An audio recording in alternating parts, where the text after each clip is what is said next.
আসসালামু আলাইকুম রহমতুল্লাহি বারাকাতু। আজকে আমি আপনাদের সাথে শেয়ার করব ট্যাংরা মাছ কীভাবে রান্না করতে হয়। তো এই জন্য আমি প্রথমেই তেলটাকে গরম করে নিব, তারপরে পেঁয়াজ বাটা রসুন বাটা দিয়ে ভালোভাবে নাড়াচাড়া করে তারপরে দিয়ে নিব 1 চামচ হলুদের গুঁড়া।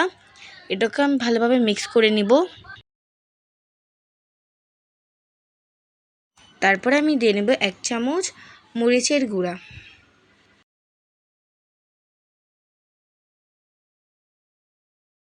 এটাকে ভালোভাবে আমাদের নাড়াচাড়া করে একদম মিক্স করে ফেলতে হবে। তারপরে দিয়ে নেব 1 চামচ জিরা বাটা।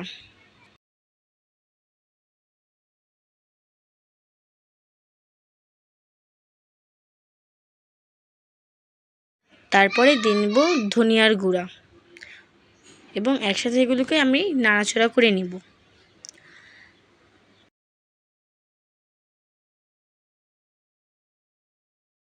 তারপর দিয়ে দিতে হবে স্বাদমতো লবণ এবং সেটাকেও ভালোভাবে মিক্স করে নিতে হবে।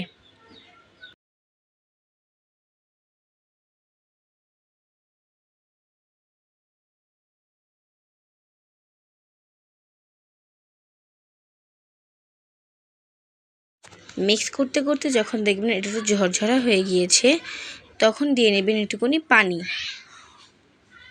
তারপরে এটাকে আবার ভালোভাবে নাড়াচাড়া করবেন।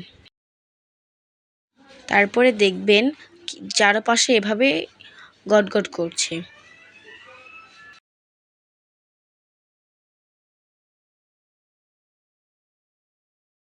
তারপরে আছে আলু আর পটল, এগুলো ছোলা ছিলে আমরা ভালোভাবে ধুয়ে নিব। তারপরে এখানে আমরা পানিগুলো ঝেড়ে দিয়ে দিব কড়াইয়ের মধ্যে। সব কটা দেওয়া হয়ে গেলে আমরা আবারও এটাকে ভালোভাবে নাড়াচাড়া করতে থাকব।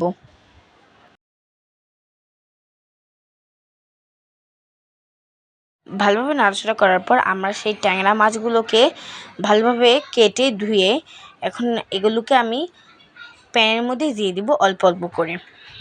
আর এগুলোর কিন্তু অবশ্যই পানিগুলো ঝেড়ে নিতে হবে।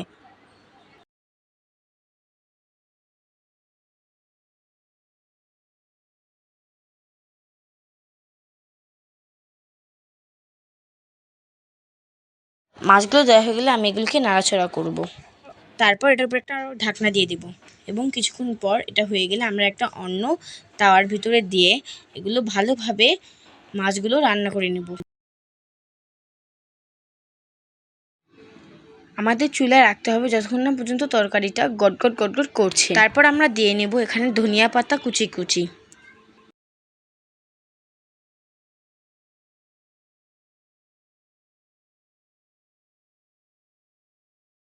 ধনিয়া পাতা হয়ে গেলে আমরা এটাকে একটু নাড়াচাড়া করে দিব।